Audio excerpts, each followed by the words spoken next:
Peace, family. What's going on? It's Sri Yantra, and I'm back with another tool for your toolkits. I hope y'all have your notebooks ready for this edition because I'm going to give y'all some information to help you better understand what you are doing. What's going on? Peace, Sunshine Goddess. What's up, Earth Warrior? Hey, Anna. Arika, what's up? Hey, Cheryl Lee. Peace and welcome to everybody. I want you all to have your notebooks ready because I'm going to talk about the importance of purification. Now that I'm seeing more of the homes are coming together, the floorboard, and I gave y'all instructions to put your color walls up, but to also prepare your pictures of what it is that you would like to manifest 2020 moving forward. All right. Y'all know we do a lot of focus on purification, and it's really important that you understand why, especially during this time, and continue to understand the thread that ties the two lessons together between the Niches and the Sri Yantra and the dream house. I can't get this knot out. Okay, ask your brother for me, please. Pardon me. I know it's more cuter.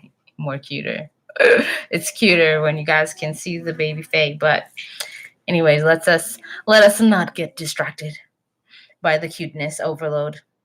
Anywho, this purification process is important, especially because during the solstice season, the psychic centers are very vulnerable. Some of you may find that you get sick around this time. Depression is at an all-time high. There's a lot of anxiety. And some of you may think that it's tied to, okay, it's the holidays and people are trying to buy things and they're realizing, oh, it's the end of the year, they have to prepare. Then there's this extra pressure about what has been or has not been accomplished for the year. But what you don't realize is that the way society is built on this side in the West is contradictory to what's going on energetically. And so you're more easily distracted away from the self when in fact you should be really finding time to be alone. But not in a way where you feel depressed, but finding time to be alone so that you can be aware of some of the programming that still exists and you can have power over that programming to reprogram it. But first you will need to pull it apart. So that was explained in various ways leading up to this point. Okay? With the Sri Yantra is built on the same premise of the body. Okay? The Sri Yantra has 9 chakra groups. Hold on one second.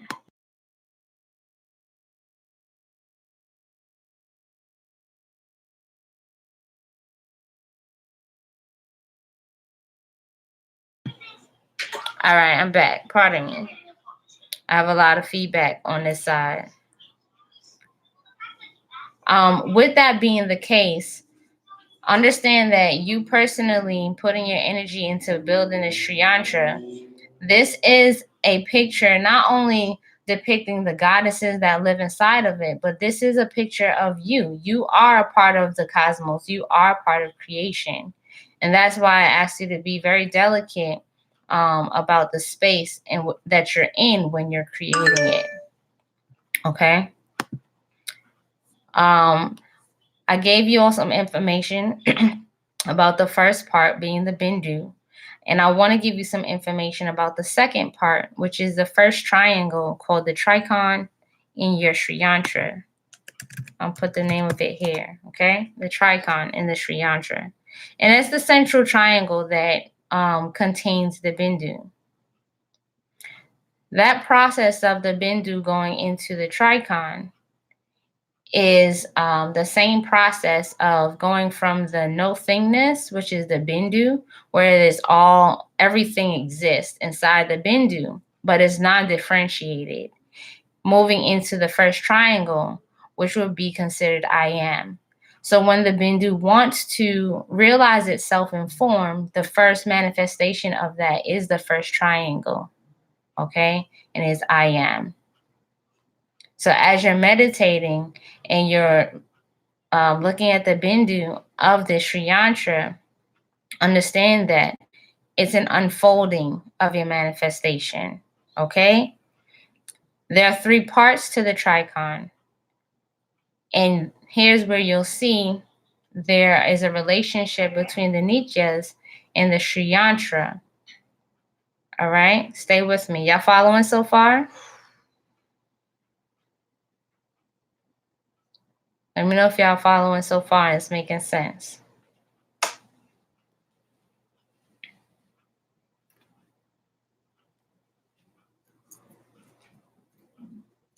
All right, cool. All right. So remember the sensitivity of what's going on right now. For those of you who have really been doing your Nitya homework, you are experiencing some fighter energies, right? You will want to invoke these fighter energies because you have your psyche so open at the moment. There are things that you are facing in yourself that you want to be free from remanifesting. You did a lot of work, but now that you are physically building a house that's representative of your divinity, you want to have those protective forces available to you and aware of you while you are creating. So the Sri Yantra is you creating your own body. It's you being the God of yourself, because your consciousness is represented by the bindu. The consciousness is that space behind the third eye or pineal gland. Okay? When you move into the triangle, this is your first manifestation of form. And as you see, you have the pyramid. Okay? So this is coming out of the bindu. The Nityas are represented in each part of the Sri Yantra. So the tricon, you have Kameswari, right? And you guys did a mantra for her already. You all also did Bhagamalini, right?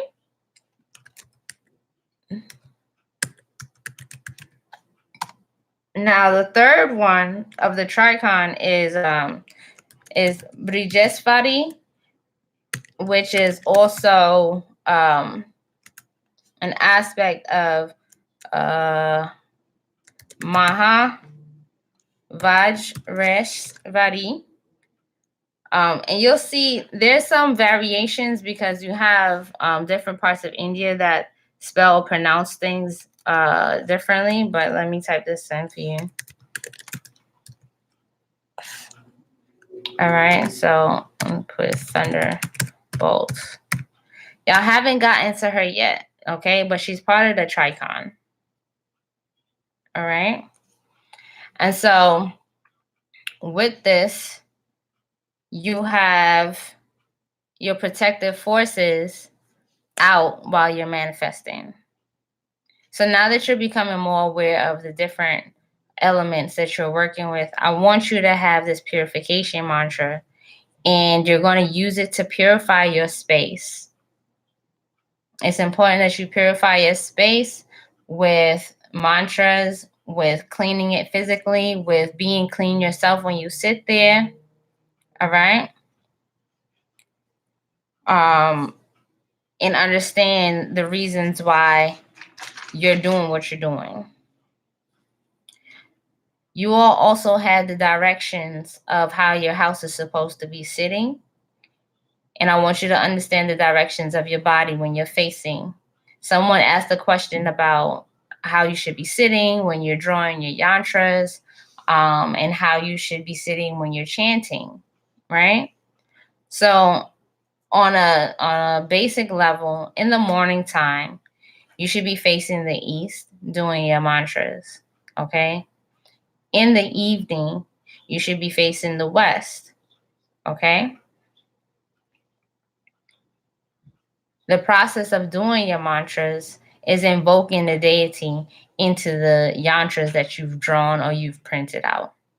All right. So the mantra can exist by itself because the words, if you understood Sanskrit, are describing the bodies of these deities that you end up getting to see if you've been doing your mantras, right?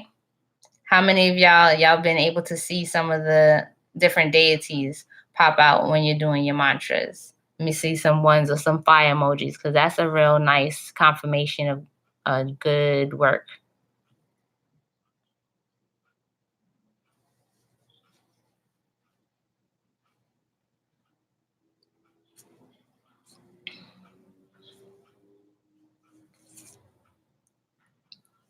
Yeah, that's dope. That's dope. All right. The other thing is that, all right, so for your body, I want you to write this down. The front of your body represents the east. Okay. The back of your body represents the west. The right side represents south. And the left side is the north.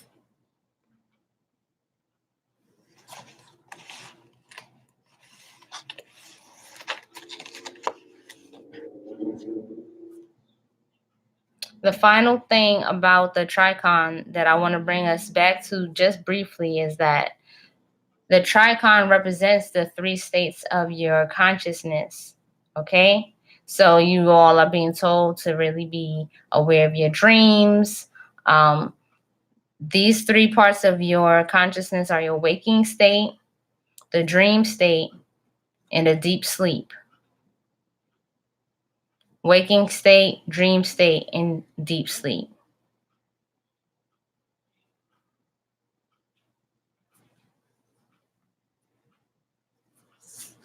And even if you haven't seen any of the niches yet, yeah, the energy is very clear when they show up. It's definitely like that. It's not like a mistake. You're definitely going to see supernatural things happening as far as lights flickering, your candles are going to dance in a certain way, and you'll be able to understand what's going on.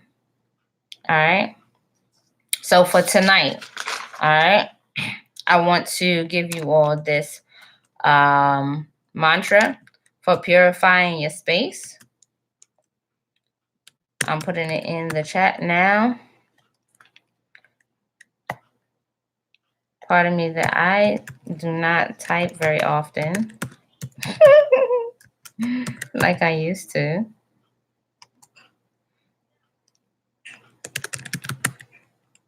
Oh, I didn't mean for it to go up already.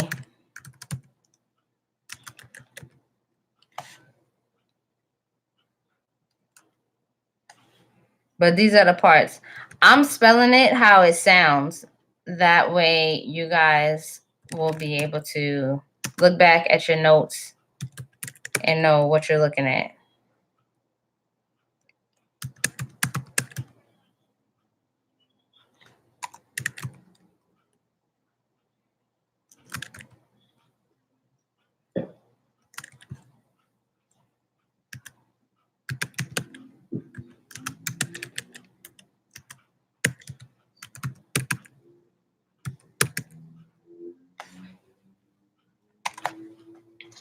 All right, I'm going to give y'all a second to write that down. And write them in this order. Write them in this order.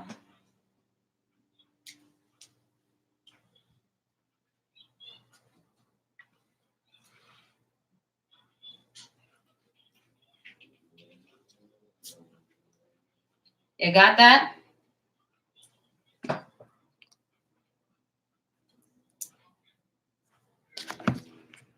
Let me know if you got it.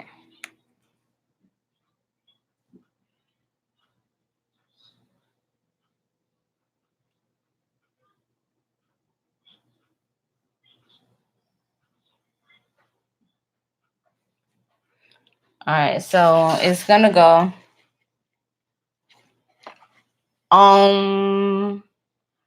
Apavitra pavitro va. Sarva vastam gato piva.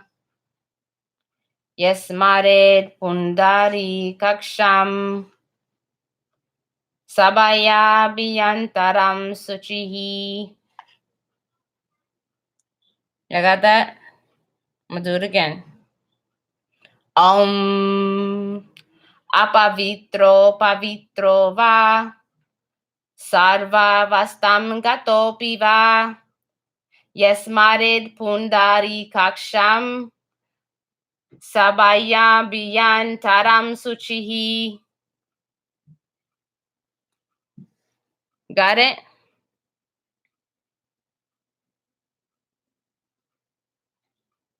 Y'all gonna do that 108 times.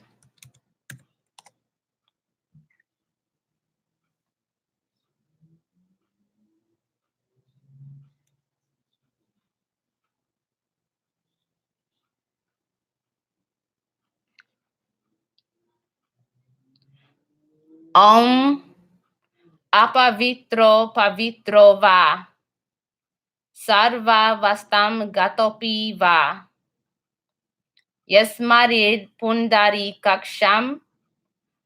Sabaya biyantaram suchihi.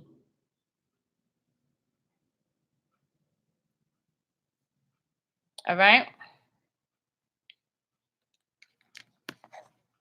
So I want you to sit.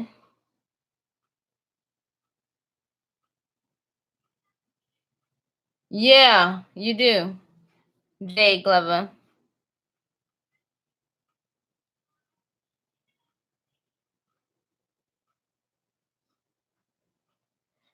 I want y'all to do this for each level that you prepare. I want you to sit there and you're going to do the purification. All right? Like when you come inside the house, because some of you do them first thing in the morning, but when you've been out all day and you come back in the house, I want you to do this purification mantra. The first time, do it 108 times. Okay?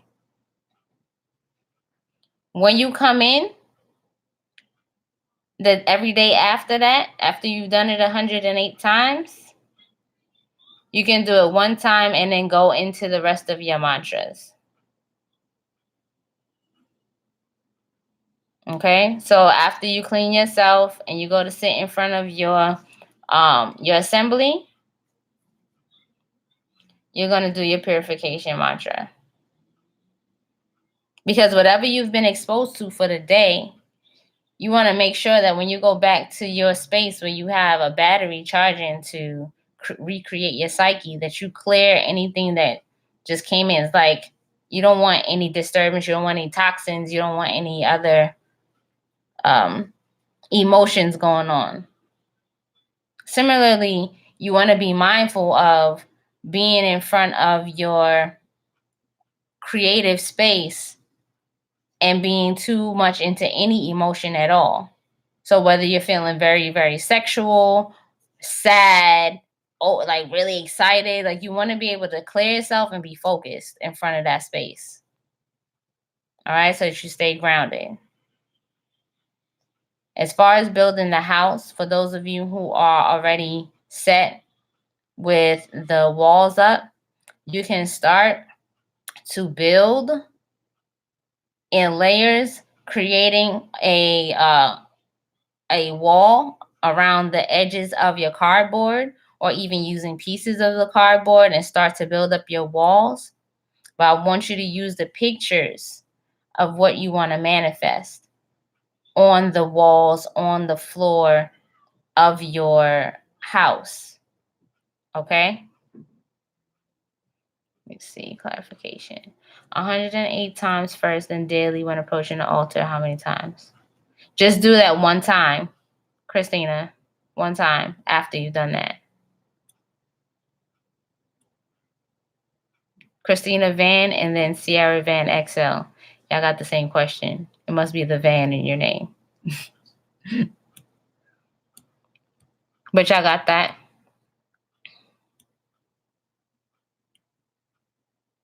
Jade, no, you don't need to figure out how to bring your house with you. By then, your house should be where it is and stationary.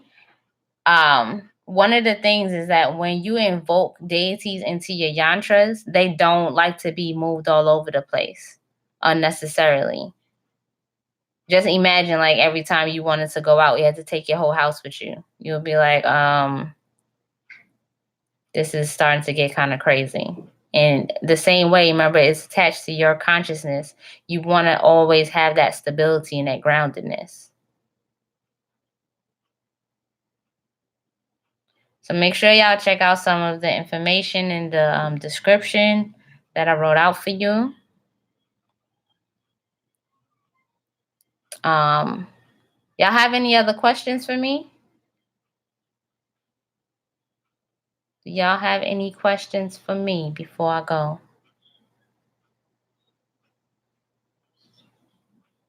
right, cool. Y'all can put up some videos. I want to, share with each other doing your mantras. That's always nice to hear one another. Yes, this video is going to be up during this whole winter solstice so that, everyone who might be kind of lagging behind or whatever or need to rewatch, it'll be available to you. Essence. If there's soot on your candle, that means that those deities are really clearing out some stuff. It's doing a lot of work. As you do, see how the candles change as you're doing this purification in your space. Stuff like that helps you to really reinforce your practice. All right, y'all. I'm out of here. Much love and bliss to you all. Enjoy your nights.